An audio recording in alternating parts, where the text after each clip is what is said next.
Ladies and gentlemen, thank you for standing by and welcome to Lilly's Q2 earnings call.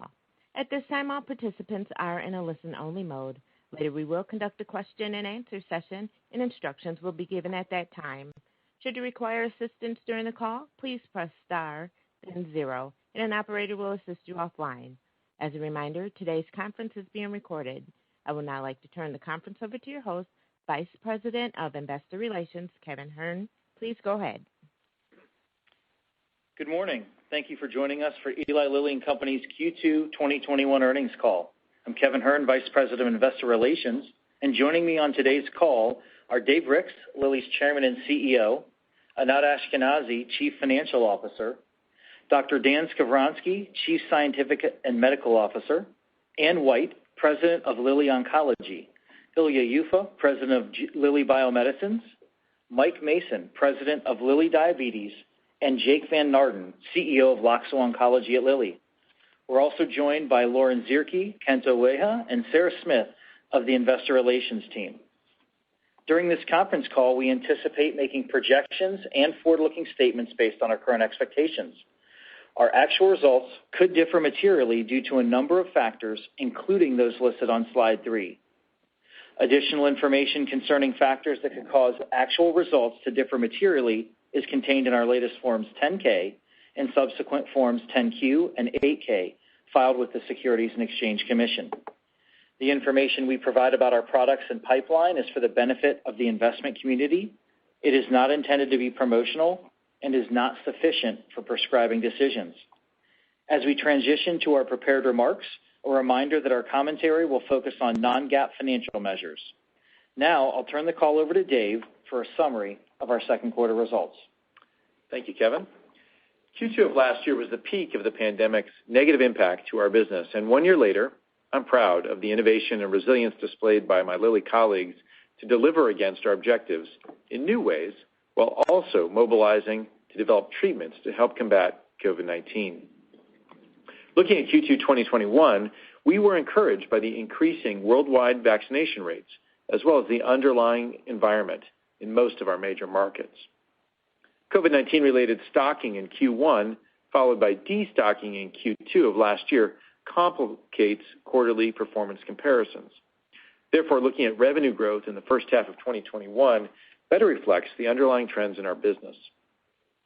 On today's call, we will provide year-over-year comparisons for both Q2 and the first half of the year. In the first half of 2021, we delivered 11% growth in our core business. This excludes COVID-19 antibody revenue. This was buoyed by strong volume-driven growth across key brands and major geographies, including the U.S., Europe, and China. Turning specifically to Q2, revenue grew 23% compared to Q2 2020, or 20% in constant currency. This performance was driven entirely by volume growth of 22 percentage points. As previously highlighted in Q2 2020, we saw a reversal of the $250 million pandemic-related product stocking, which occurred in Q1 2020. When excluding COVID-19 antibody revenue, the Q2 2020 COVID-19-related destocking, and the sale of Cialis in China, our core business grew 12% for the quarter, up from 7% in Q1 on the same basis.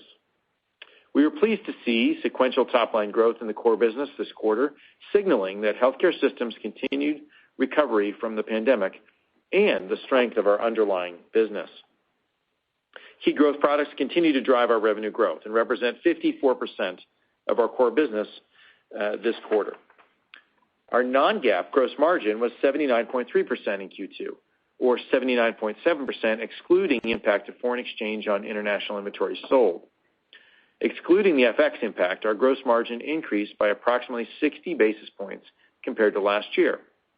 Our non-GAAP operating margin was 29.4%, representing an improvement of nearly 140 basis points. We are pleased to see operating margin expand year over year, and we expect continued expansion in the second half of this year. On the pipeline front, we achieved multiple milestones since our earnings call in April, including receiving breakthrough therapy designation for donanemab and announcing our plan to submit to the FDA under the accelerated approval pathway. announcing positive phase 3 results for tirzepatide's SURPASS-4 trial, with planned global submissions of the SURPASS program for tirzepatide in type 2 diabetes by the end of 2021. Obtaining approval for Jardiance in partnership with Boehringer Ingelheim for HFrEF in Europe, and announcing positive phase 3 results from the Emperor Preserve trial for Jardiance in HFpEF, the first and only successful trial for this patient population. And initiating phase 3 trial results for pirtobrutinib in mantle cell lymphoma, tirzepatide in HFpEF, and Verzenio in HR-positive, HER2-positive early breast cancer, and now prostate cancer. We also continue to augment our pipeline with business development deals and announce the acquisition of Protomer Technologies. We welcome the Protomer team to Lilly and are excited to bring this technology to our diabetes pipeline, as we believe glucose sensing insulin may become the next generation for insulin treatment to improve the quality of life for people living with diabetes. Lastly, on financials, we returned approximately $1.3 billion to shareholders via the dividend and share repurchases in the quarter, and authorized the repurchase of up to $5 billion in stock in addition to the $500 million authorization remaining under our 2018 share repurchase program. Moving on to slides 5 and 6, you'll see a list of key events since our Q1 earnings call, including a May webcast, which highlighted our updated environmental, social, and governance strategy and our sustainability efforts, as well as the launch of a new ESG website to serve as a comprehensive resource to provide increased transparency regarding the company's ESG goals and progress. Further, as part of our goal to become carbon neutral in our own operations at our manufacturing plant in Kinsale, we recently inaugurated a new solar field, which is now the largest in Ireland. We also announced donations of COVID-19 therapies at no cost to low-income and lower middle-income countries heavily impacted by the pandemic, and are proud of the impact we are having around the world as we work to combat COVID-19. Now I'll turn the call over to Anat to review our Q2 results and to provide an update on our financial guidance for 2021. Thanks, Dave. Slides 7 and 8 summarize financial performance in the second quarter and year to date. I'll focus my comments on non-GAAP performance. Revenue increased 23% this quarter compared to Q2 2020, or 12% excluding the items Dave mentioned earlier, representing strong momentum for our core business. Given the COVID-19 related stocking and destocking seen between Q1 and Q2 2020, our first half performance of 11% revenue growth, or 8% in constant currency, excluding COVID-19 antibody revenue, is a more accurate reflection of underlying performance, and the sequential quarter-over-quarter revenue growth better represents the trends in our core business. Sequential revenue growth from Q1 to Q2 for our core business, increase in vaccination rates in many major markets, and the majority of our sales reps now being back in the field, suggests our recovery from the pandemic was in line with our expectation for the quarter. We're particularly pleased with the strong volume growth across key brands like Trulicity, Taltz, Verzenio, and Jardiance. Verzenio in the U.S. grew nearly 6 percentage points in share total prescription exiting June compared to the prior year, while Trulicity, Taltz, and Jardiance increased their leading market share in the same period, while class growth accelerated. These products, along with other key growth products, represented 54% of revenue in the core business this quarter. Gross margin as a percent of revenue declined 30 basis points to 79.3% in Q2. The decrease in gross margin percent was driven primarily by unfavorable effect of foreign exchange rates on international inventory sold. Excluding this FX impact, gross margin as a percent of revenue grew 60 points this quarter. Total operating expenses grew 18% this quarter compared to the same quarter last year. Marketing, selling, and administrative expenses increased 16% as the base period in Q2 2020 included a meaningful reduction in direct-to-consumer marketing and customer-facing expenses as healthcare system closed. R&D expenses increased 20%, driven by investment in exciting late-stage pipeline opportunities, including pirtobrutinib, tirzepatide, donanemab, and Leverkusumab.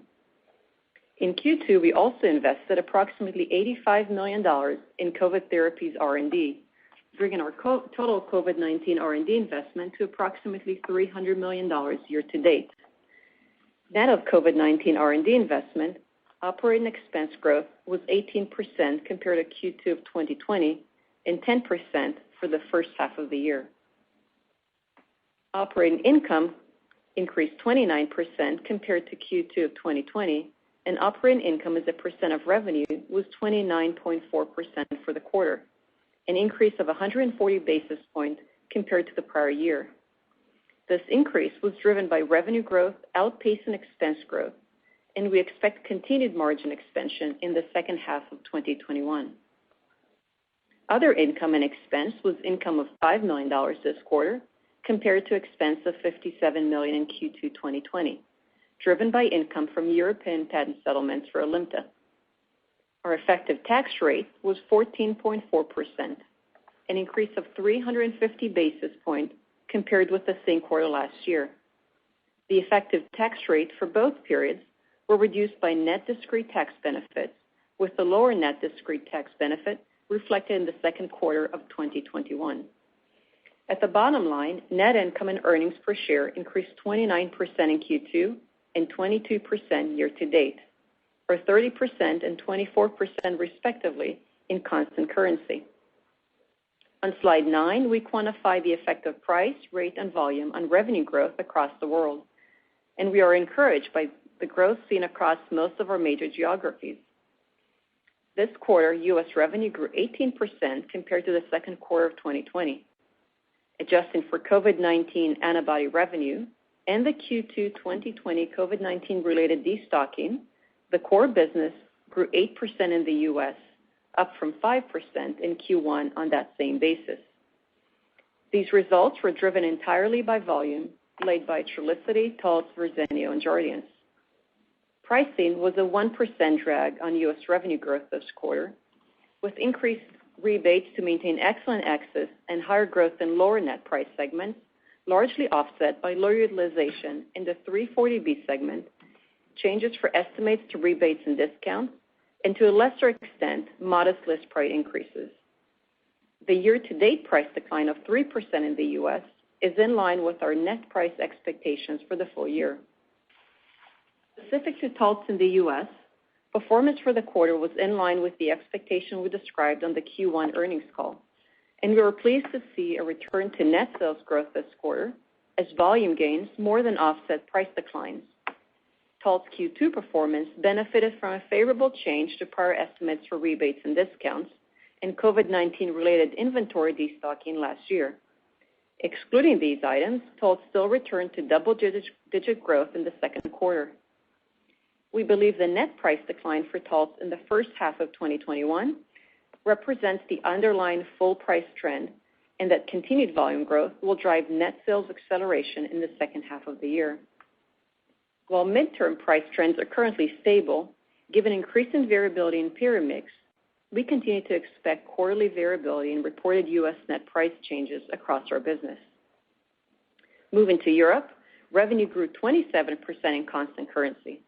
Excluding COVID-19 antibody revenue and the negative impact of Q2 2020 COVID-19 related customer buying patterns, revenue grew 14% in constant currency, driven entirely by volume growth, primarily for Trulicity, Taltz, Alimta, and Olumiant.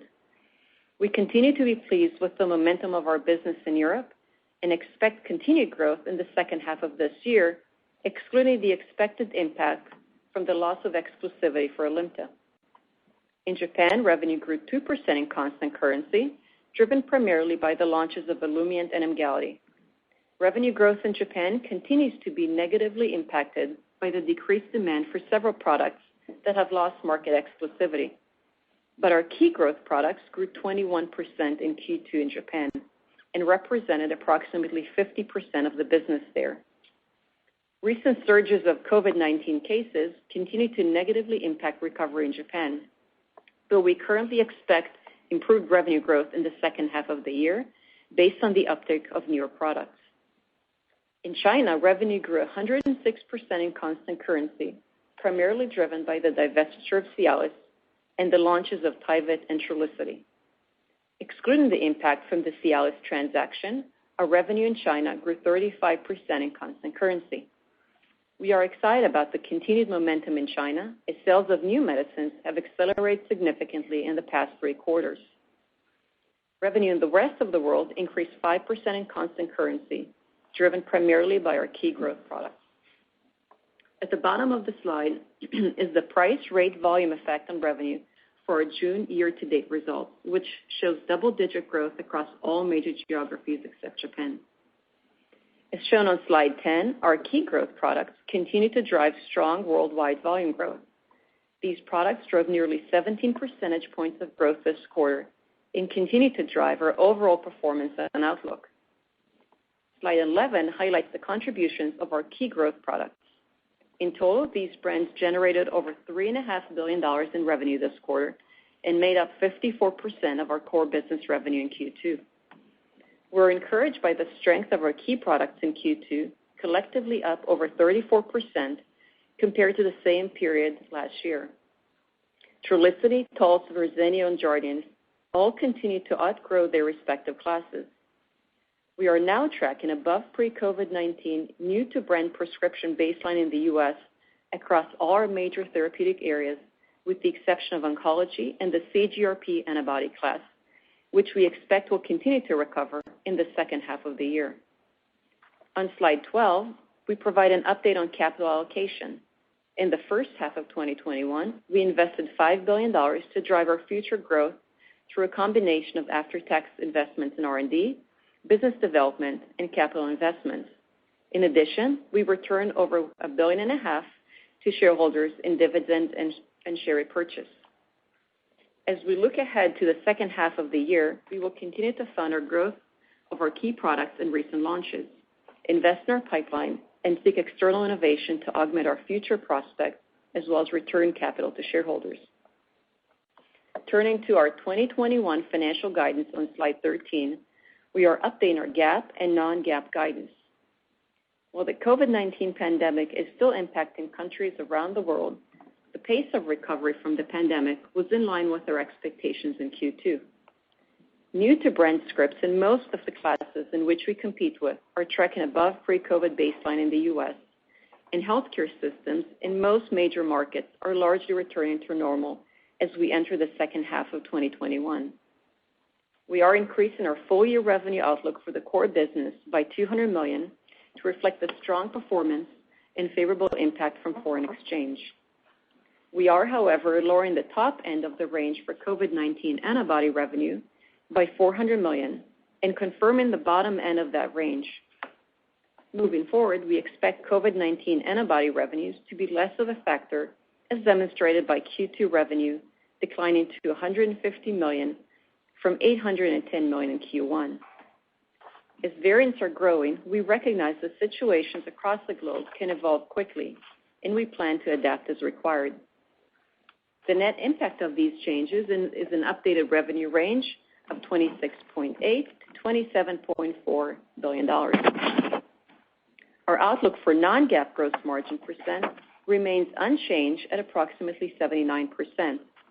On a reported basis, we've lowered guidance for gross margin percent to approximately 75% to reflect the impact of COVID-19 antibodies excess inventory charge due to the combination of changes to current and forecasted demand from the U.S. and international governments and near-term expiry of COVID-19 antibodies inventory. For research and development and SG&A, our guidance ranges remain unchanged. However, investment in promising R&D opportunities and exciting potential launches could push us towards the top end of our guidance range for both R&D and SG&A. Our non-GAAP operating margin guidance is now expected to be approximately 30%, driven by lower COVID-19 antibody revenue. However, it remains approximately 31%, excluding COVID-19 antibodies. Our GAAP operating margin is now expected to be approximately 24%. We are increasing our non-GAAP range for OID to an expense of $0 to $100 million to reflect the Alimta patent settlements in Europe I noted earlier. And our GAAP range is now income of $375 to $475 million, which also reflects the impact of equity investment gains in the first half of the year. On a non-GAAP basis, our expected tax rate remains unchanged On a reported basis, we've lowered our expected tax rate to approximately 12%.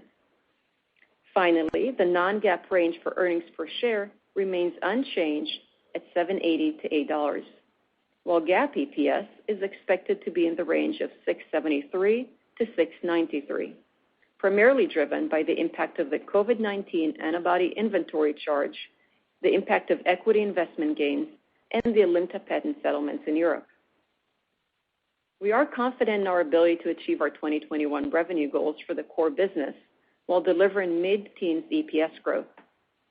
As we look at the underlying volume and share trends across our key growth products, we're confident in our full-year outlook for the core business.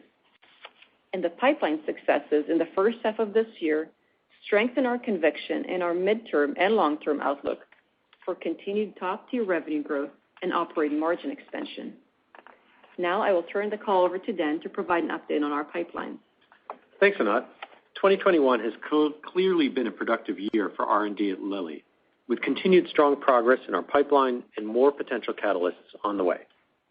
Before I get into the broader portfolio update, I'll spend a few minutes highlighting several updates for our late-stage pipeline. I'll start with donanemab.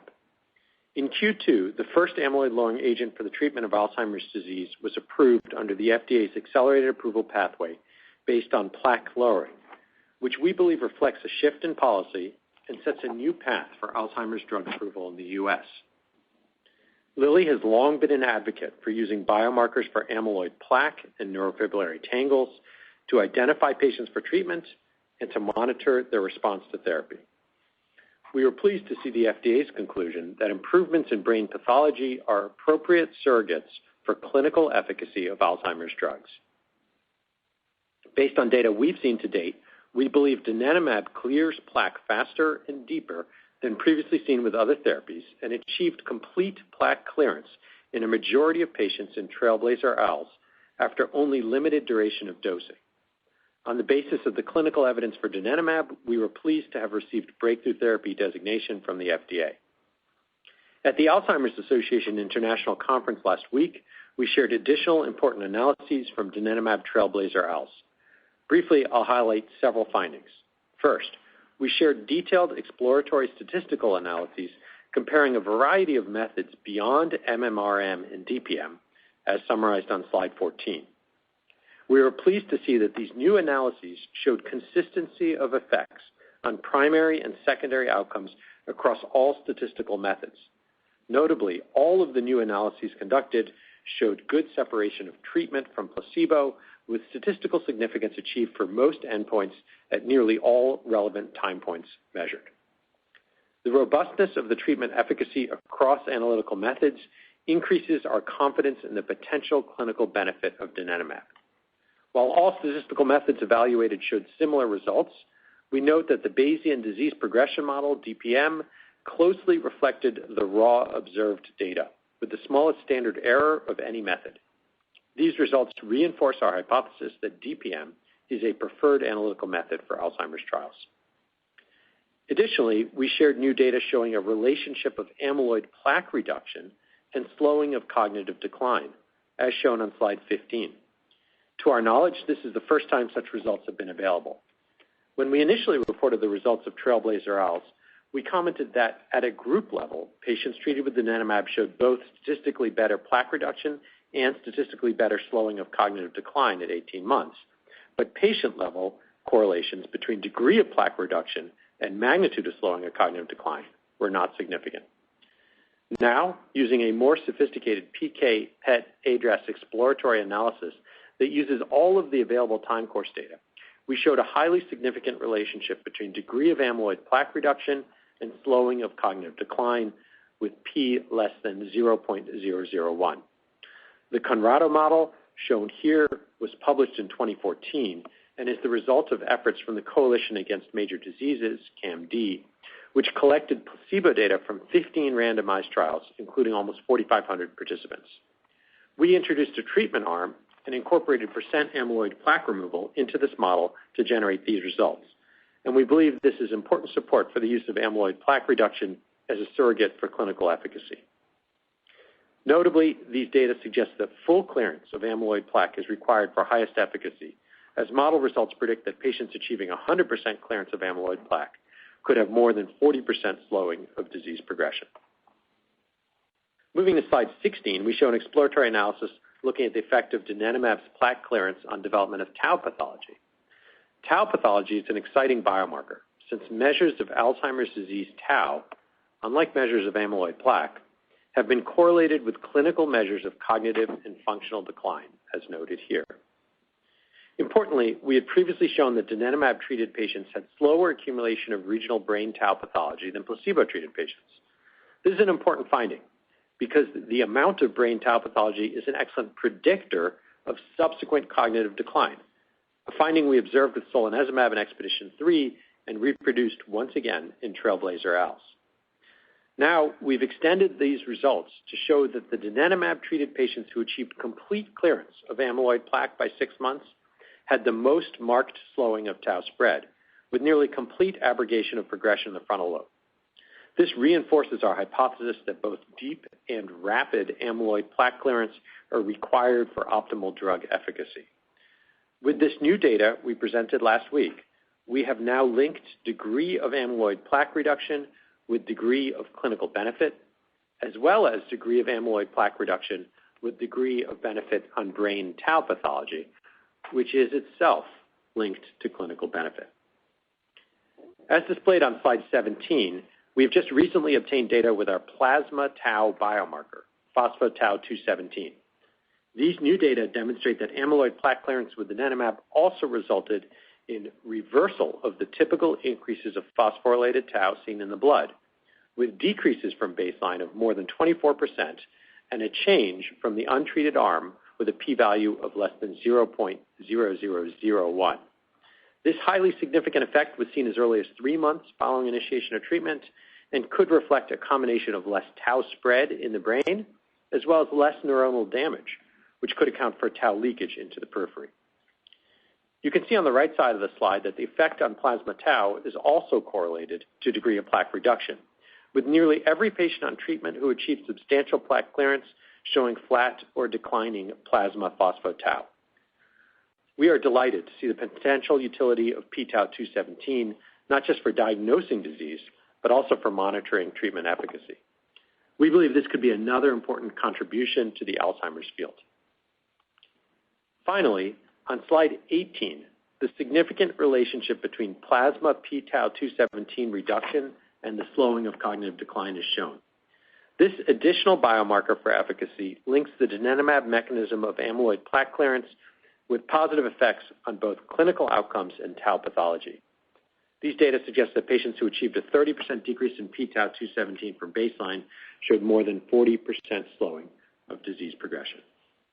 The 3 main findings I just discussed: 1, the consistency of clinical benefit across statistical methods; 2, the correlation of plaque lowering to clinical benefit with patients who achieve the greatest plaque clearance, having the greatest opportunity for benefit; and 3, the correlation between achieving complete plaque clearance and beneficial effects on tau pathology seen in the brain and measured in the periphery, which themselves are predictors for clinical benefit, strongly support the efficacy of donanemab and give us confidence that the remarkable levels of amyloid plaque clearance achieved by donanemab could translate into a meaningful breakthrough for patients.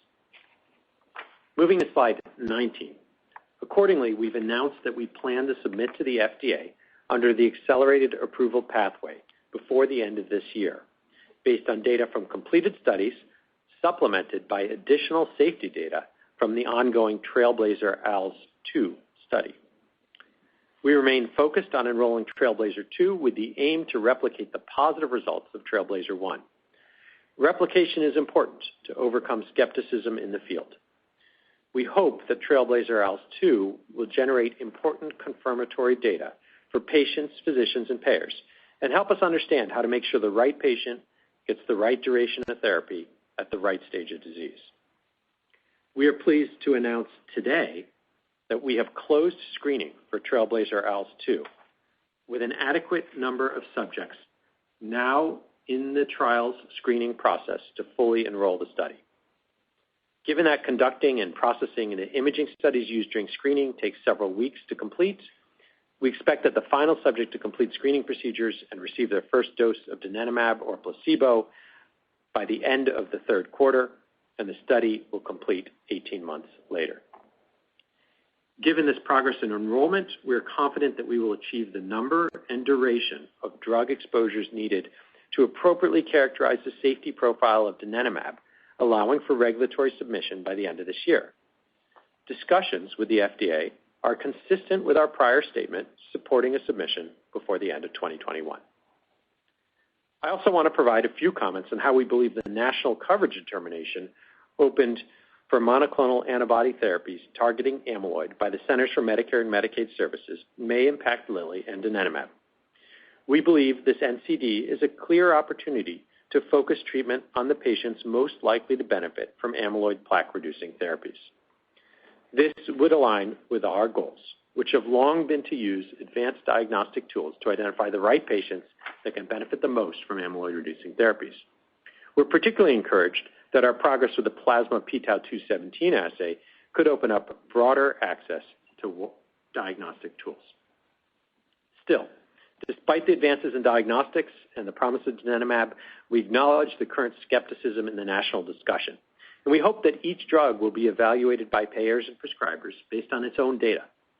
This could be particularly important given the data I've shared today, which suggests that the degree of donanemab's amyloid plaque clearance relates to clinical benefit.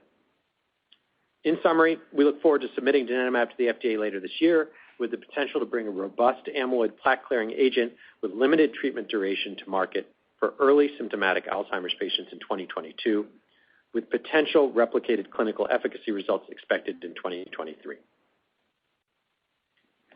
Transitioning now to Verzenio. On the last earnings call, we commented that FDA had asked to see an overall survival trend in favor of Verzenio in the monarch-E trial in adjuvant breast cancer.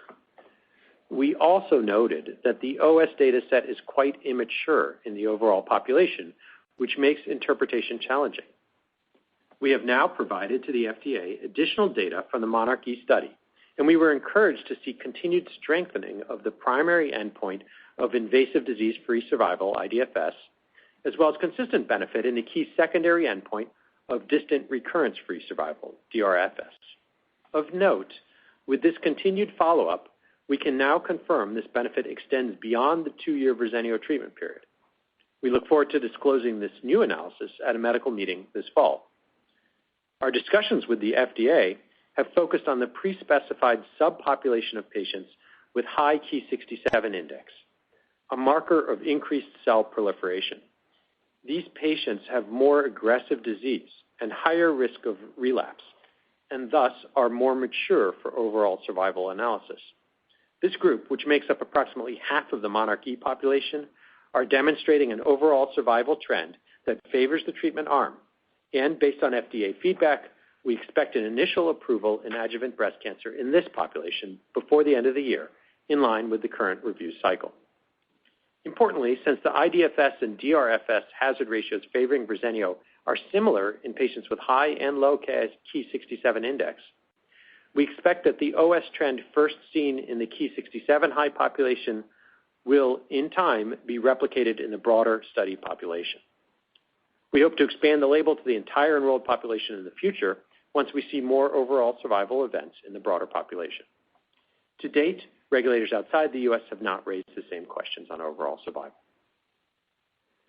Finally, moving to Olumiant, we shared in July that the FDA will not meet the PDUFA action date for the supplemental new drug application for atopic dermatitis. This delay is related to the FDA's ongoing assessment of JAK inhibitors.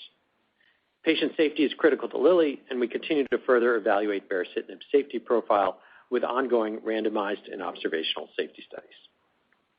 We're confident that the efficacy and safety data for baricitinib support a favorable benefit-risk profile for the treatment of atopic dermatitis, and we look forward to continuing to work with the FDA during the remainder of the review process. We do not have additional information on timing or specific action date from the FDA, but we see potential for regulatory action for atopic dermatitis in the U.S. later this year. We're committed to bringing Olumiant to market in the U.S. to help meet the needs for people living with atopic dermatitis. Slide 20 shows select pipeline opportunities as of July 30th, and slide 21 shows potential key events for the year. There have been several additional major developments since our last earnings call, and I'll cover these by therapeutic area. In May, we shared the positive results for tirzepatide in SURPASS-4 and announced that the SURPASS program met regulatory submission requirements for evaluating cardiovascular risk and confirmed our intention to submit a registration package for tirzepatide in type 2 diabetes to global regulatory authorities by the end of 2021. At ADA in June, tirzepatide was a large focus as we shared detailed data for the first 4 studies from the tirzepatide SURPASS program for the treatment of type 2 diabetes. These results support our belief that tirzepatide may represent a substantial improvement in the treatment of patients with type 2 diabetes, with early and unsurpassed improvements in A1C and body weight reduction across doses. We remain on track for global regulatory submissions before the end of this year. We are also excited about tirzepatide's opportunity across multiple indications, including cardiovascular outcomes, obesity, NASH, and heart failure. In Q2, we initiated SUMMIT, our planned phase 3 study for tirzepatide in heart failure. In July, we achieved an important milestone with Jardiance as the first and only medicine to achieve a primary endpoint for heart failure with preserved ejection fraction, or HFpEF. The EMPEROR-Preserved phase 3 trial met its primary endpoint and demonstrated significant risk reduction with Jardiance for the composite of cardiovascular death or hospitalization for heart failure in adults with HFpEF. This is a significant breakthrough for patients, and we're proud of what we've achieved here in partnership with Boehringer Ingelheim. We look forward to presenting detailed results from this study at the European Society of Cardiology on August 27th, and we expect to submit this indication to regulators later this year. We also received approval in the EU for Jardiance HFrEF in June and expect regulatory action in the US and Japan later this year for this indication. Additionally, we've advanced our GGG triagonist into phase 2 for diabetes based on the promising data we shared at ADA, which supports the potential for differentiated efficacy from tirzepatide with respect to body weight while maintaining glycemic control. We also started 2 phase 1 studies for diabetes and cardiovascular disease. Lastly, we removed one of our oral GIP-GLP phase 1 molecules from our pipeline. In oncology, we also continue to make important progress. Starting with Verzenio, we've initiated 2 phase 3 studies since our last update. As planned, we've initiated an adjuvant study for HR-positive HER2 breast cancer. And we are announcing today that as a result of a favorable blinded interim analysis for our phase 2 trial in metastatic castration-resistant prostate cancer, we've also initiated the phase 3 portion of this adaptive study. This action was based on a recommendation from the Independent Data Monitoring Committee, or IDMC. The IDMC reviewed interim efficacy and safety data and concluded that the results met the pre-specified expansion criteria based on radiographic progression-free survival and recommended advancing the study to the registrational phase 3 stage. While Lilly remains blinded to the study, we are obviously very pleased with this development and have already begun dosing patients in the phase 3 portion of this trial. Given that the expansion to phase 3 includes the cohort of patients who were in the phase 2 study, these data remain blinded and we will not be disclosing these at medical meeting. On the development front in oncology, we also made progress with pirtobrutinib and our oral SERD. We've initiated the phase 3 study for pirtobrutinib in relapsed refractory MCL monotherapy, executing on our commitment to a robust phase 3 program for this molecule. Regarding oral SERD, we announced our plans to begin a phase 3 study later in 2021 based on the phase 1 results we shared at ASCO in June that showed an efficacy and safety profile in line with our expectations.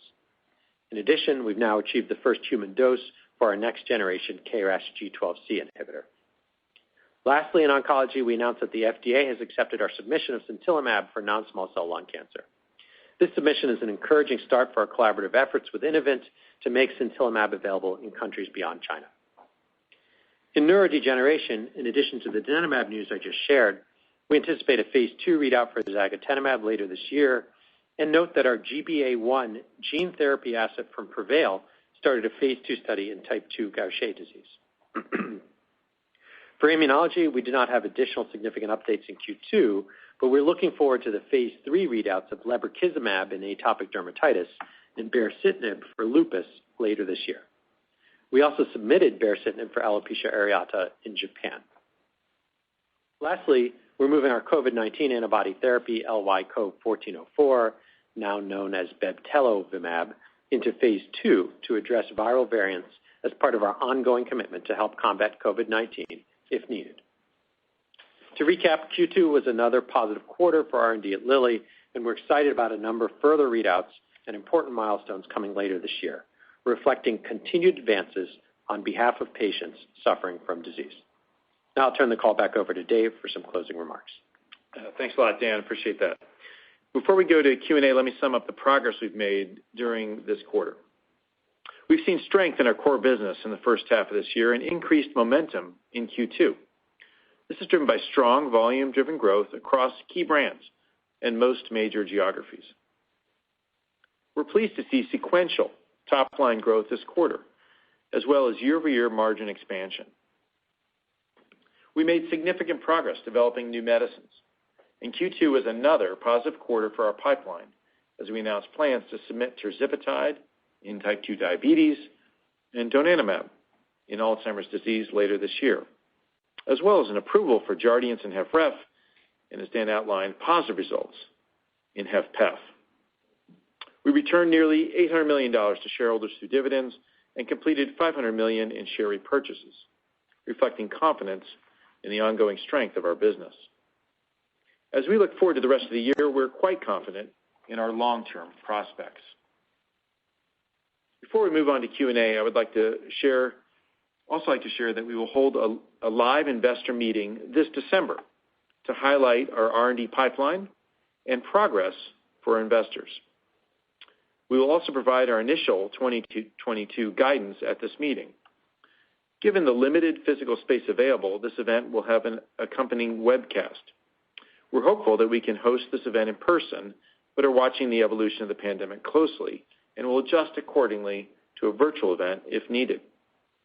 Our IR team will be in contact in the coming weeks to issue invitations and provide more logistical details on this meeting. Now let me turn it over to Kevin to moderate our Q&A session. Thanks, Dave.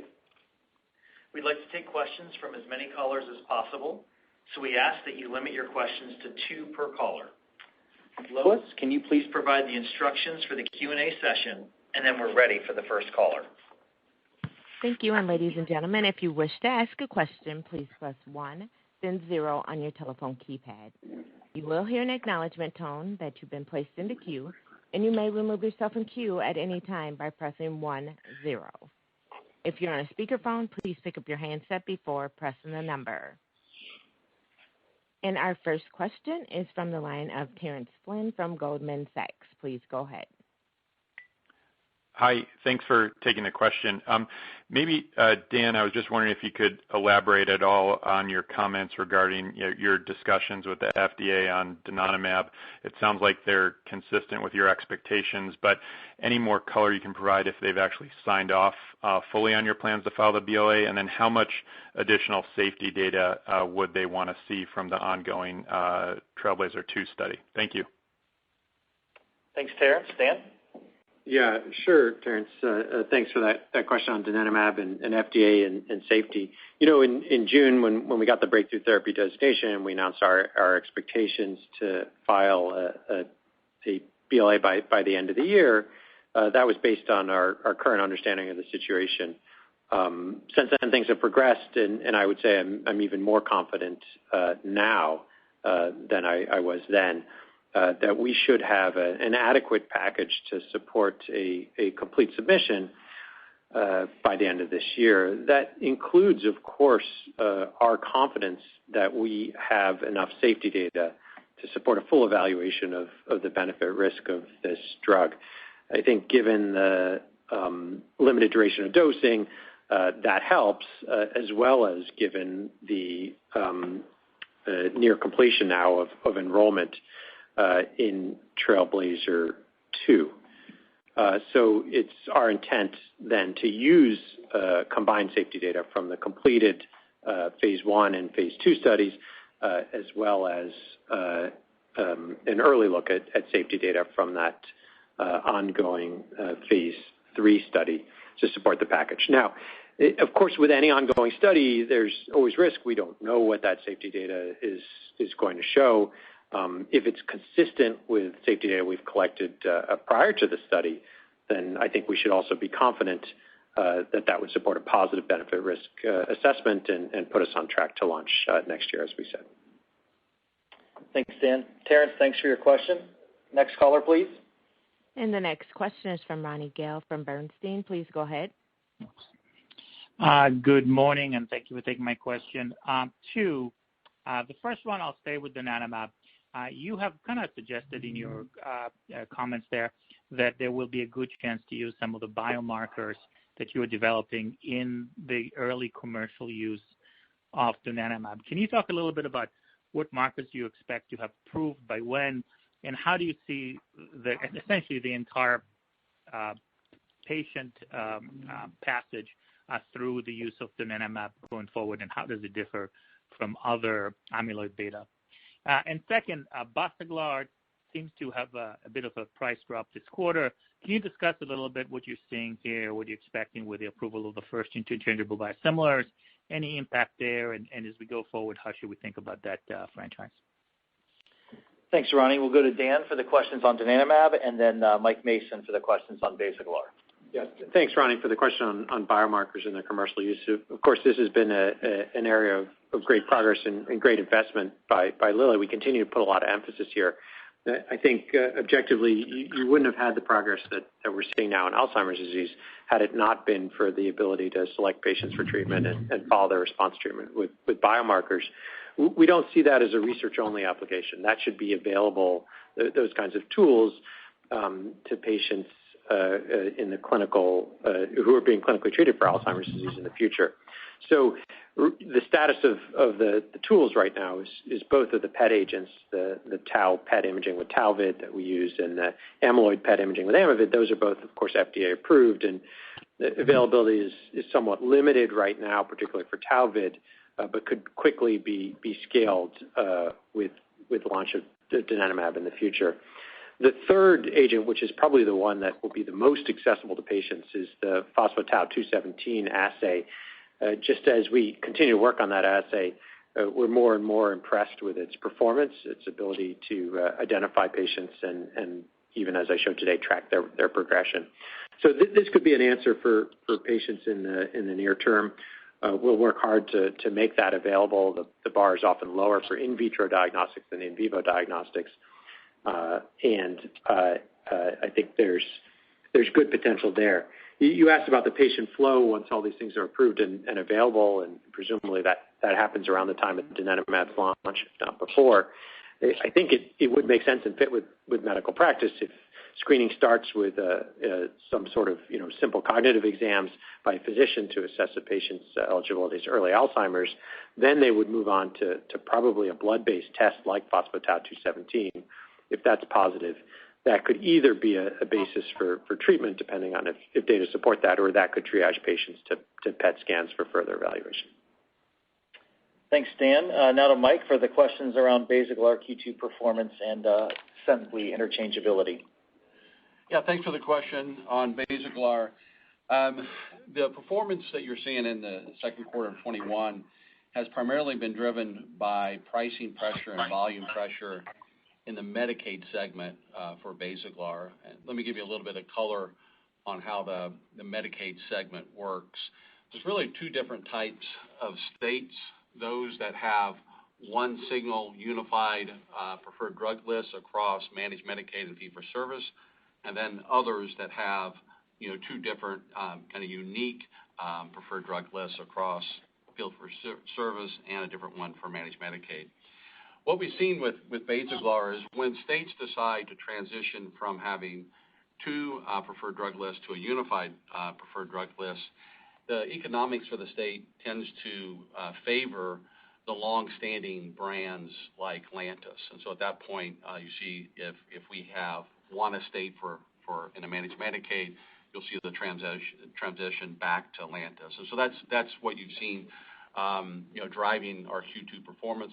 Also, in the managed Medicaid space, we have seen some pricing pressure there from Semglee that has required us to put more rebates on the in order to preserve volume for that. Now let me turn to first of all, before turning to Semglee, know that the trends for Basaglar are fully baked into our guidance for the remaining part of 2021. Now let me turn to Semglee. First of all, understand that Semglee has gained interchangeability just with Lantus, not with Basaglar, so we don't anticipate any immediate impact on Basaglar. If you look at Semglee performance to date, they've captured about 2% share of market on the TRX and about 1% of new treatment starts. And the vast majority of that has come from Medicare Part A, which is hospitals, and the Medicaid segment. If you look at the price point for Semglee, it's currently at $99 per vial and about $150 per 5-pack of pens.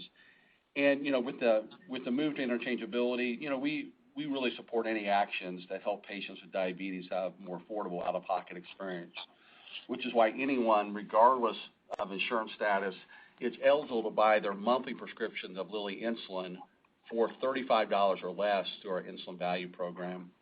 The Insulin Value Program has helped lower the average out-of-pocket costs for a monthly prescription of Lilly insulin, which often requires or includes multiple vials or insulin pen packs, to $28.05 in the face of raising health insurance deductibles. So it's great that people living with diabetes has access to many options to lower their out-of-pocket costs. Thanks for the question. Thanks, Mike. Thanks, Ronny, for your questions. Next caller, please. Thank you. And the next question is from Tim Anderson from Wolfe Research. Please go ahead. Thank you. A couple of questions. Just your general thoughts on sub-Q dosing with antibodies to plaque. Does that offer meaningful differentiation? At a high level, the benefits would seem quite obvious to being able to dose a drug at home. But some argue that, it falls outside of a Medicare Part B framework, so maybe docs would be more inclined to stick with an infusion. And I believe you originally did not pursue sub-Q because you're worried you wouldn't get enough drug across the blood-brain barrier. Roche has shown us that they can achieve that. So can we expect Lilly might also pursue a sub-Q, and would this require a formal phase 3 study looking at plaque reduction as a primary endpoint? And then last quick question, why wouldn't something like p-tau217 become a separate, meaningful revenue stream in its own right for Lilly?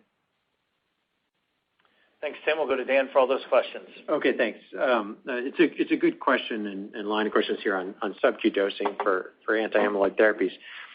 Probably two factors that we have to take into account in addition to the ones you mentioned.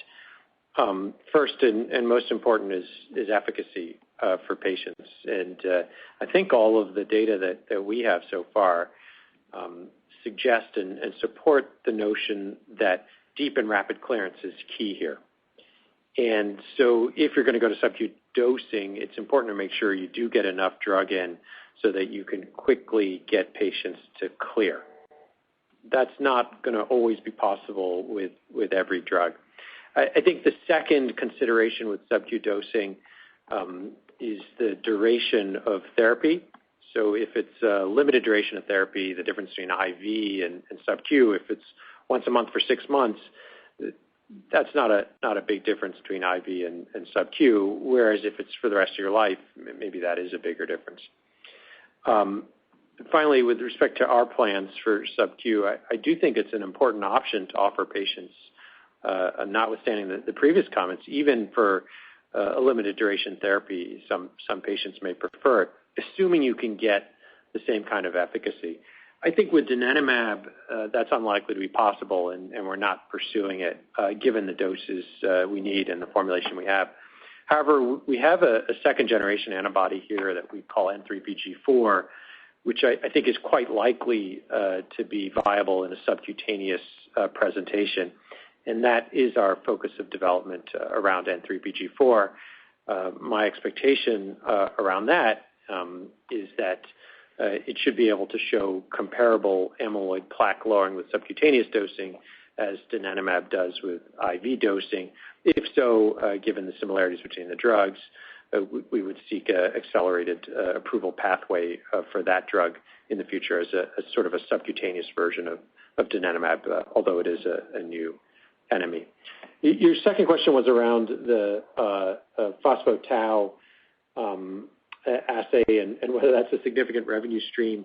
It's certainly conceivable, and we haven't sort of thought through all of our commercial plans around that.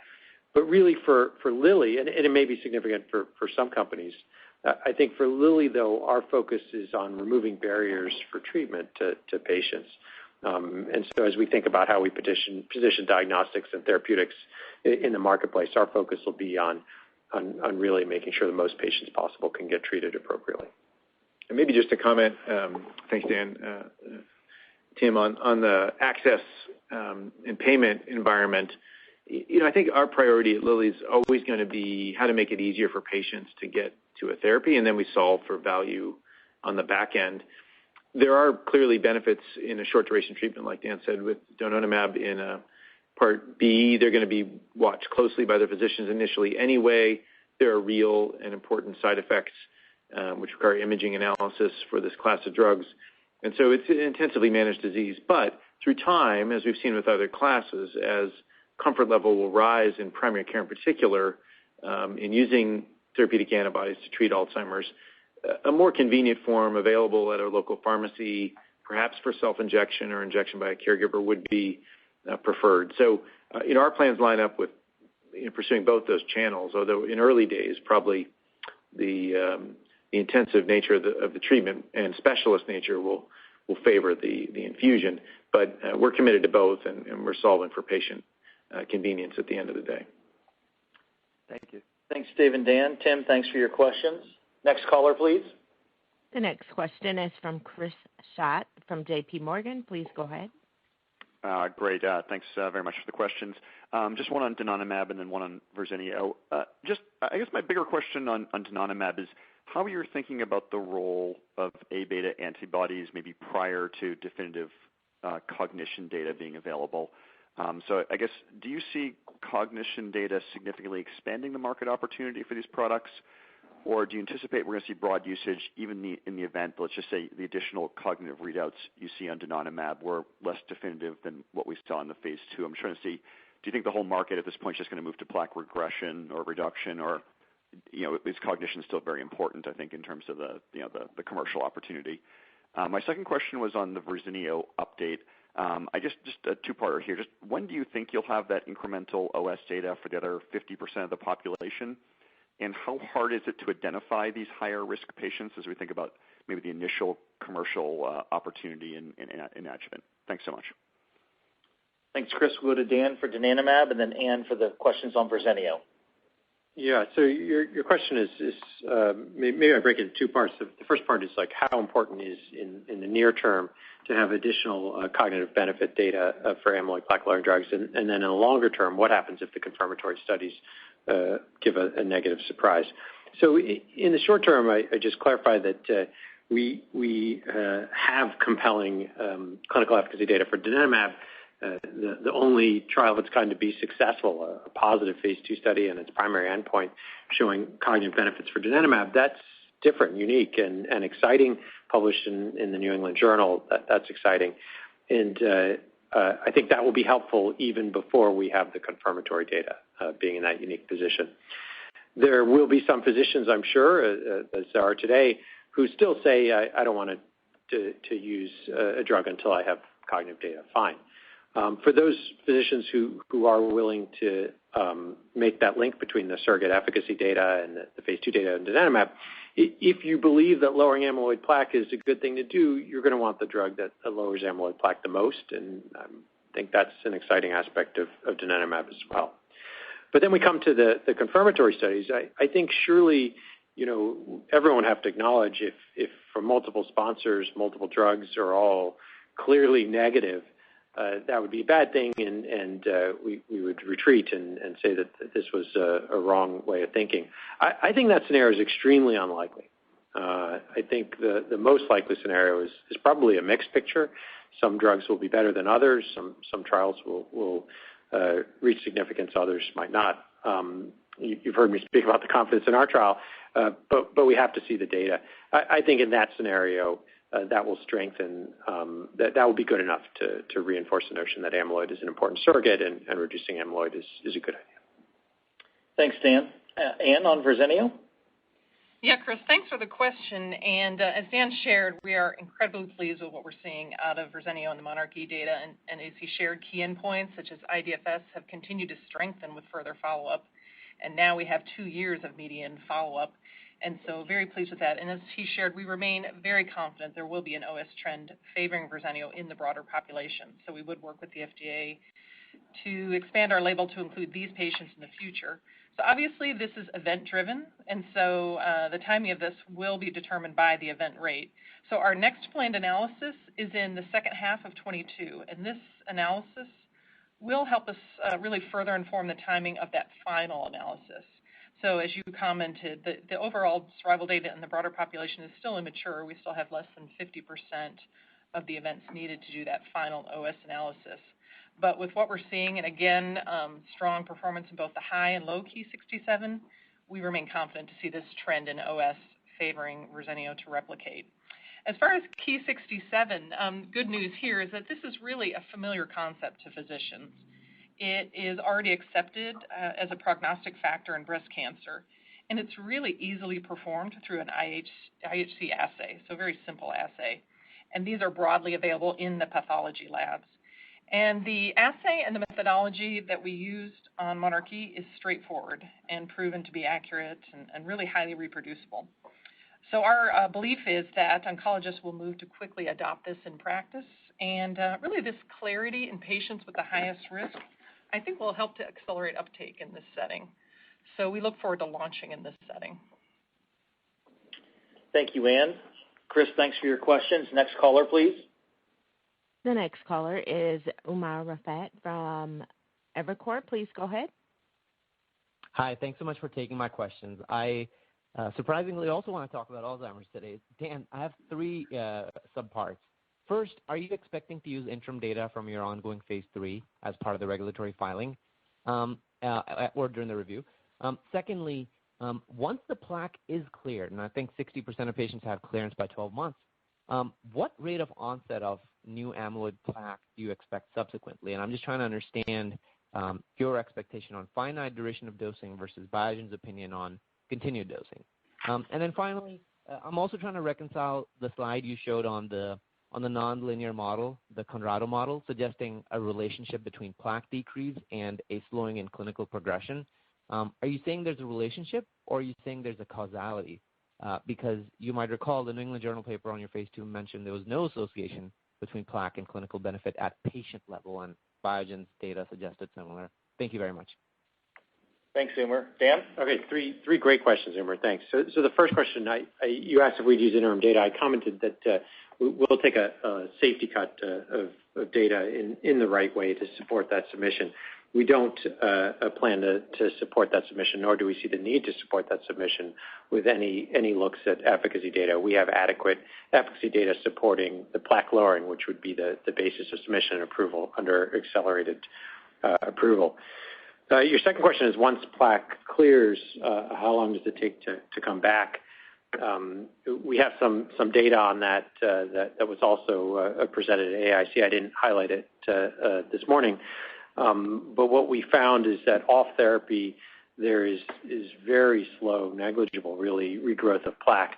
I think if you sort of extrapolate it out, it might take 14 or 15 years or something like that to regrow amyloid plaque. Average age of patients in this trial is 75, and remember, we haven't fully halted progression of disease. So that doesn't feel like a near-term thinking on redosing will be necessary to keep them clear. But we'll have the ability to follow patients for many, many years and confirm that. Finally, I think you've correctly summarized the situation, which is that in our initial analysis, we didn't see a correlation, and now we are reporting that we do see a correlation. Why is that? And of course, correlation can't prove causation, so it is just a correlation. So why do we see it now?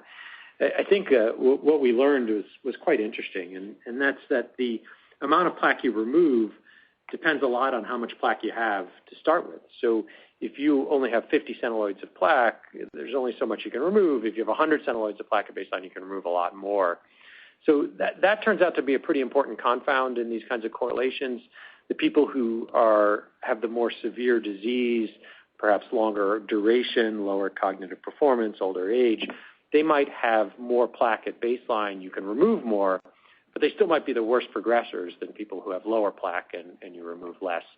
So I think our thinking initially, and maybe the field thinking, was a little bit backwards on this to look for a straight correlation between change and change without adjusting for all of those important baseline covariates.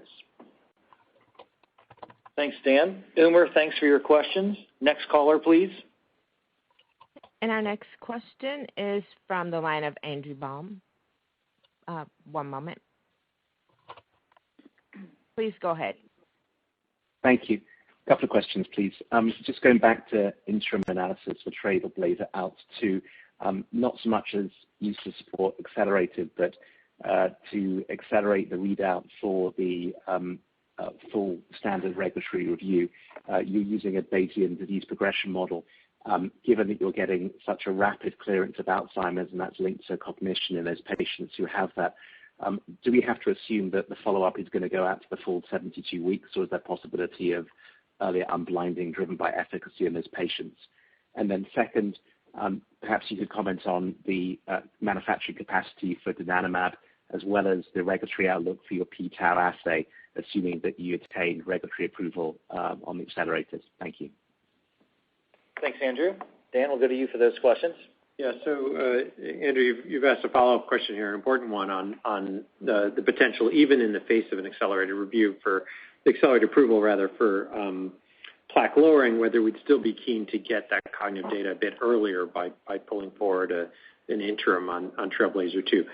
We haven't ruled that out. We also don't have plans at this moment in time. I think we just need to see where we are and where the field is. But really, the maintaining a pristine phase 3 trial would probably be a pretty high priority, particularly if accelerated approval gives a path for patients to have access to the medicine. Then it becomes less urgent to get that data faster. So that's our current thinking. We've been working hard to make sure we have manufacturing capacity. I feel good about where we are to support launch and growth of donanemab, and hopefully someday N3pG4 even to follow that.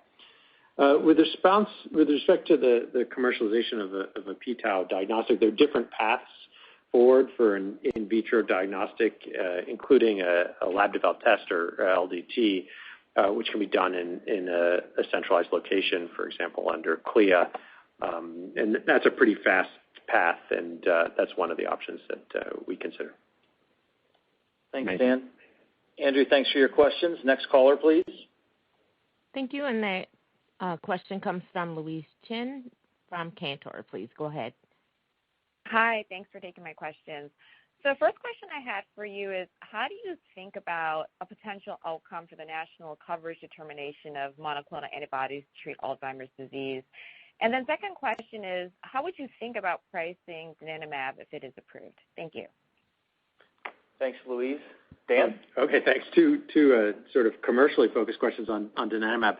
I mean, the first one on the national coverage determination, of course that's important.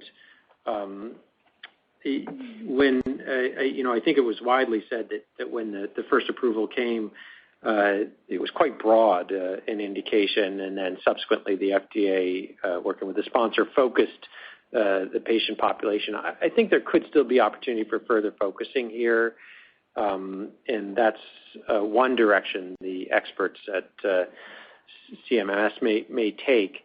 In that case, it could be requiring patients to have evidence of Alzheimer's pathology in the form of amyloid plaques or even tau pathology.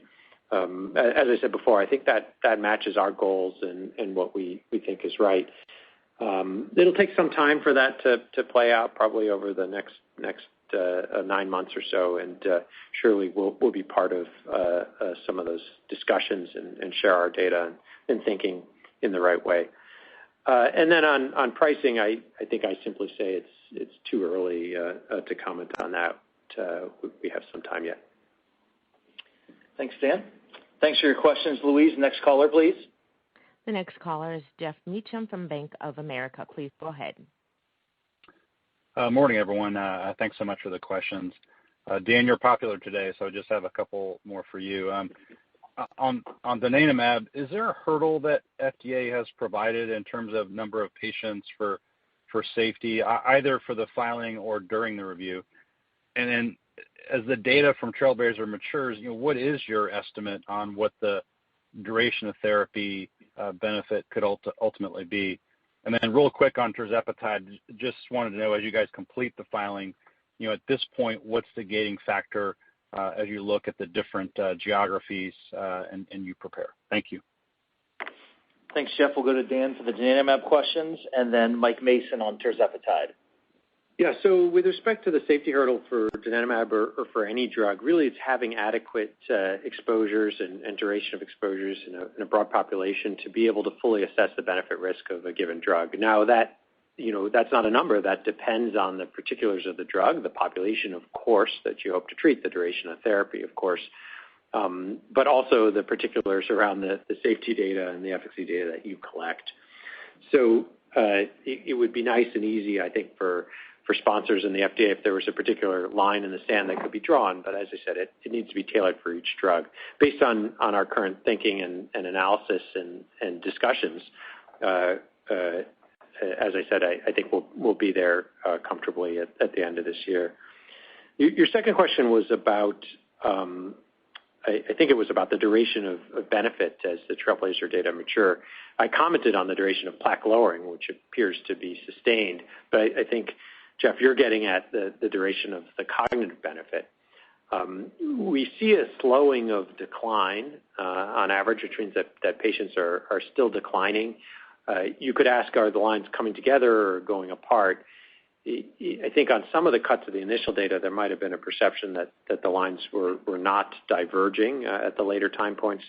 I think, as I showed the additional statistical methods, and even as we look at the raw data, we're pretty comfortable here that we have lines that diverge over time, and therefore I would expect that benefit of slowing would continue over time, but too soon to have real data on that. Thanks, Dan. Mike, on tirzepatide? Yeah, thanks for the question. Our phase 3 SURPASS program for type 2 diabetes is done and completed. So the only gating factor here is how quickly we can summarize the data and submit to the regulators, which we plan to do by the end of the year to major global regulators. Thanks. Thanks, Mike. Jeff, thanks for your questions. Next caller, please. Thank you. And the next caller is Carter Gould from Barclays. Please go ahead. Great. Good morning. Maybe I guess I'll try to take another stab at the pricing question. I appreciate it's early, but it is sort of the elephant in the room. And just maybe if Dave and team could comment just on the appropriateness of the pricing benchmarks in the space already today in Alzheimer's as you think about it. And then obviously 3Q has tripped you up in the past around Trulicity dynamics. So just hoping if you could just offer a little bit more clarity there on as you think about pricing headwinds into 3Q specifically. Thank you. Thanks, Carter. So we'll go to Dave for the question on pricing for donanemab, and then Mike on Trulicity pricing dynamics. Yeah, appreciate the question, and we totally get the curiosity. There's, as you understand, probably a lot of limitations of what we would say at this stage. One of the reasons for the limitation is really the ultimate label we have and the value we can demonstrate to customers is a key input at Lilly for pricing. And we have, fortunately, the only study in the space that hit its pre-specified endpoint for disease reduction or disease progression reduction. And those are key. As we demonstrated at AAIC, we continue to cut that data. I think there was an earlier question about how we might differentiate and the NCD process. But, that's one of them, is we have this completed study with exquisite biomarker profiles of the product and can continue to elucidate, what donanemab does in the brains of Alzheimer's patients in ways that perhaps others could not. And those are inputs as well. Finally, Lilly has been a leader in value-based concepts and really partnerships to make sure that the appropriate patients can easily access at low out-of-pocket costs our medicines. And we're applying that thinking to this problem as well in the U.S. as well as outside. Our goal isn't to just get an approval, but to make sure that all of the people, millions in the U.S. who could qualify for it could access it on day one. So, those are all inputs into that process, and without, throwing out a number here, which wouldn't be appropriate till we get an approval, that's how we think about it. Hopefully that gives you some color behind the scenes. Thanks, Dave. And then to Mike on Trulicity for pricing dynamics, pricing trends. Yeah, thanks for the question. Really nothing new to report on Trulicity pricing. At the beginning of the year, we gave guidance that when you take a look at the impact of increased rates and market second mix and offset by lower utilization 340B and modest list price increases, that for the year we would see low single-digit price decline for Trulicity. That's what we're experiencing, so really nothing new to update at this point in the year. Yeah, let me just add more general comment on pricing movement through the year, and I know we've had numerous conversations on this, and there does tend to be some volatility throughout the year. We do tend to see, as patients flow through the healthcare system, more pronounced impact from the coverage gap in the second and third quarter of the year. So you see that dynamic throughout every year. As Mike said, and we built those assumptions into our full year guidance in terms of pricing dynamics for the year. And obviously, as we have more color and insight, we'll provide that. But right now, as we look at the full year estimate for U.S. pricing dynamic, it's consistent with what we previously discussed in terms of overall erosion. You saw 3% for the first half of the year, which is what you should expect for the full year. Thanks, Anat. Carter, thanks for your questions. Next caller, please. The next question is from Seamus Fernandez from Guggenheim. Please go ahead. Oh, great. Thanks for the question. So really wanted to kind of focus in on abemaciclib and prostate cancer and the update that was provided. I think in an abstract published at AACR, some of the details were provided with regard to the sort of threshold for moving forward as it relates to the hazard ratio. And it cites a hazard ratio of 0.64, 80% power. So that, with a p-value of 0.1 to, I think, continue advancing into the next stage of Cyclone 2. So just wanted to clarify if that information is consistent and a driving force for moving forward. That would seem like a robust piece of information to have as we head into that. And then as incremental to that, just wanted to get a sense of the magnitude of the opportunity that Lilly believes this would represent, for Verzenio going forward. And if there are, let's say, RB, so the retinoblastoma related requirements for enrollment or any other biomarker requirements that could limit the size of the patient population. And then just as a follow-up, in terms of the NCD determination, just wanted to clarify if the pricing of the initially priced product would have any impact on Lilly's ability to independently price its own product, and if that's part of the reason why Lilly has argued for the products being treated independently as part of the NCD rather than as a class. Thanks. Thanks, Seamus. We're going to toss it to Dan first to start on Verzenio, and then Ann will follow to round that out, and then we'll go back to Dan for the NCD question. Yeah, you're asking Seamus very smartly about the criteria to expand the study from a phase 2 study to a phase 3 study. I don't think we want to get into the very precise details on what that was, but you're correct that it was a very robust threshold. So we're excited to see that happen. We take phase 3 starts very seriously at Lilly. We don't want phase 3 failures. So when we have studies like this one in any therapeutic area where we move from phase 2 to phase 3 without ever seeing the data, we set aggressive bars that the data really have to match to move forward to phase 3. So you can expect that's what we did here. Ann, for more detail. Thanks, Dan. Ann, for more detail there and also the magnitude of the opportunity we see in prostate. Yeah, as Dan said, we were incredibly pleased with this outcome and the recommendation by the DMC, and we set a very aggressive threshold on this adaptive design, and we're impressed that it met that threshold. And I think it just continues to be another example of how Verzenio differentiates from the competition. So the phase 3 is open. It's already enrolling patients. We anticipate the results of the analysis in 2024. On the question on market size, so Cyclone-2 it's a metastatic castrate-resistant prostate cancer trial that really targets patients who have not yet received a prior novel hormonal agent, so in earlier settings. So our initial research shows that the addressable market could be in the range of 25 to 50% of metastatic CRPC. So it's depending really a bit on how the market evolves with the use of NHAs in that earlier setting. So in the U.S., for example, based on that, we currently estimate between 7,000 and 14,000 patients would match that inclusion criteria for Cyclone-2.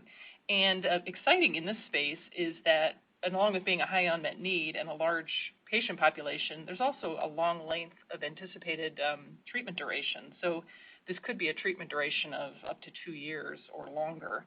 So that's why we're particularly excited about this opportunity is what it delivers there. There is no RB or other biomarker requirements in the study. Thanks, Ann. Dan, on NCD? The last question was on NCD, and why did I say that we think each drug should be evaluated on its own merits? Is that a allusion to pricing or something like that? No, my primary focus here is on the patient and the outcomes that a drug could deliver, which even within the same class could be different. Our theory, and I just presented data today to support that theory, is that the amount of amyloid you remove and how quickly you do that is important for predicting outcomes. If that's the case, you can easily imagine different drugs, even with the same class, having different benefits for patients, and some of those benefits may be above a threshold for coverage, and others may not. That's conceivable. Not what I anticipate as the most likely scenario, but we want to be prepared for all scenarios here. Thanks, Dan. Seamus, thanks for your questions. Next caller, please. The next question is from Vamil Divan from Mizuho Securities. Please go ahead. Great. Thanks for taking my question, and thanks for all the updates on the pipeline. So maybe a couple sort of separate topics that have been covered more on the call so far. One, Leverkusumab. I feel like that one maybe gets underappreciated a little bit. We got phase 3 data coming up. Can you maybe just set the sort of expectations on what you're hoping to see? I know you have a dosing advantage potentially with that product, but obviously Dupixent is a pretty formidable competitor there. So maybe you can just sort of frame what you're hoping to see. And then tirzepatide, just one quick follow-up. I know you mentioned you've started, I think you said, the HFpEF study for that product. Are you looking at that for HFrEF as well? I don't remember you mentioning that, and if not, I'm just curious why you wouldn't pursue that. Thanks, Vamil. We'll go to Ilya for the question on Leverkusumab, and then Mike for tirzepatide. Great. Thank you for the question on Leverkusumab. We're excited for the second half of the year to see the data related to our induction phase for Leverkusumab across a number of trials. And so what we're hoping to see and expect to see is replicating some of the positive signals we saw in phase 2, where we have strong efficacy in skin itch, and we believe have a very good safety profile. And so we anticipate that Leverkusumab will have a very competitive profile versus Dupixent in a growing and a significant unmet need. And we see Leverkusumab being an important asset for us as we think about not only atopic dermatitis, but our overall presence and strength in dermatology and our growing immunology franchise. Thanks, Ilya. Mike? Okay, thanks for the question. Yes, we have only announced a HFpEF study for tirzepatide, and that's currently all we're planning on announcing at this point. I think we're very confident in the opportunity of tirzepatide in the HFpEF. When you look at patients that have HFpEF, there's a large segment that also are obese, and obesity is a distinct phenotype within this patient population. So I think we feel good about our, the results we've seen in our phase 2 studies that, give us, I think, confidence that we'll be successful in HFpEF. And so right now our efforts are focused on HFpEF. Thanks. Thanks, Mike. Vamil, thanks for your questions. Next caller, please. The next caller is Steve Scala from Cowen. Please go ahead. Thank you. 2 questions. First, on the Q1 earnings call, Lilly said in Monarch E there had been 76 events, 39 on abemaciclib, 37 on control. Can you provide an update with numbers on a like-for-like basis? And then secondly, on your oral SERD, did Lilly see potential for differentiation in the ASCO data? And if so, what differentiation did it see, particularly as competitor data and news flow evolves? Lilly has previously said it would not pursue a Me Too SERD, so I'm wondering what is different about yours. Thank you. Thanks, Steve. We'll go to Ann for the first question on Verzenio, and then Jake for the question on oral SERD differentiation. Well, thanks, Steve. And as Dan shared, we're going to be presenting data from this recent analysis at a medical meeting later this year, so we won't be able to share further details and then obviously due to the embargo. But as you can tell, we are very pleased to see the data continue to strengthen in this latest analysis with more than 2 years of follow-up. As we stated previously, the overall survival data remains immature. So at this point, what I can share is we have less than half of the events needed, so less than 50% of the events needed for the pre-specified OS analysis. So the data remains immature. Again, we were really pleased, even with that immaturity, to see that the patients with highest risk already had this favorable trend. But thanks for the question, and look forward to sharing more at a meeting later on. Thanks, Ann. Jake? Sure, happy to take a question on SERD. We're pleased with how the drug is performing clinically. It's doing everything that we expected it to do from a pharmacology, safety, and efficacy perspective. I think the data package that we presented in ASCO and that which we continue to see in the trial subsequent to ASCO placed the drug in a vacuum on par with the best agents in development from our peers. But, this is not a class of medicines that stands on its own, period. This is really a development program. And I think as it relates to Me Tooism, what I would say is that we're not interested in pursuing a Me Too development program. And, we stand by that statement. And frankly, our leadership position in breast cancer, in particular with emerging Verzenio data, as we've been talking about today, I think put us in a unique position as it relates to this class of medicines. That all having been said, I also think we are a bit more cautious about the long-term role of SERDs in this landscape, and we're looking forward to some randomized data for the first time from some of our competitors later this year that I think will shed some light on where these drugs ought to fit in the overall treatment paradigm. Thanks, Jake. Steve, thanks for your questions. Next caller, please. And that comes from Matthew Harrison from Morgan Stanley. Please go ahead. Great. Thanks for fitting me in. I guess 2 for me. So first, just to follow up with 2 parts on the Conrado model. One, do we know regulators' view of this model? And then secondly, maybe if you can just explain what we're seeing in a little bit more detail. It looks like you're seeing about a 40% regression and slowing at 100% clearance. I assume this is over 18 months. Would you expect that to continue to compound? I'm just wondering why only sort of 40% slowing when you've cleared all the plaque. And then just a second follow-up on SERD. Any plans to look at that in combination with CDK4/6 or other combinations? Thanks. Thanks, Matthew. We'll go to Dan for the questions on the Conrado model, and then Jake on SERD. Yeah, thanks, Matthew, for the question there. No, we don't have a regulator's view on the Conrado model, but we're encouraged that this model was built, as I said earlier, by the CAMD, by data from the CAMD consortium, and is been around for a while and used for various applications. What we're doing here, though, to be clear, is checking a patient's progression against what we predict their progression would be. So knowing all of their baseline factors, how much would they predicted to have progressed had they not been on drug versus how much did they actually progress. And so that's essentially what you're seeing in the graph. You're right. Even with full plaque clearance, there's still some progression. There's only a 40% decrease. Now that's as big an effect as anyone ever has talked about in Alzheimer's disease. But surely over time we're going to need additional therapeutics for Alzheimer's beyond just clearing the plaque, at least in this stage of disease. And I think that's probably where tau therapeutics come into play. That's how we think about it. I think earlier in the disease course it could be quite different. Perhaps if you get it early enough, you could have 100% disease slowing of progression and in essence no Alzheimer's. But that is yet to be proven.